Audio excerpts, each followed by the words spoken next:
Ish antari i Komisionit Regulativ për Energjetik Ruhi Bakiu të shtunën është ndaluar në hyrje të Shkupit nga personat të pauniformuar dhe është mbajtur për 2 orë rresht në bisedë informative.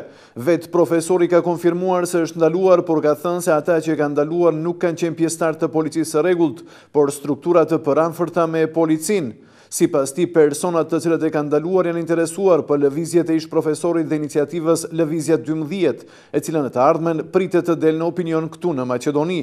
Pasi më kanë ndaluar dhe janë interesuar rreth idesë së lëvizjes 12, normalisht ata kanë pasur informacione për këtë iniciativë dhe pas pyetjeve më kanë liruar.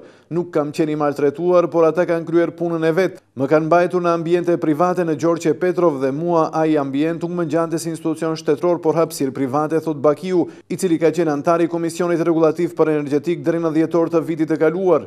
Ai zbulon se punon për ngritjen e një lëvizje e cila do të përmirësojë gjendjen në shoqërinë shqiptare, por mohon se është udhëheqës i kësaj lëvizje. Aktualisht jam në kontakte me intelektual të rinj, me njerëz të cilët nuk kanë bagazh të dyshimt, nuk e kanë interesin personal si piksynim, por njerëz që do t'ju prinë ndryshimeve.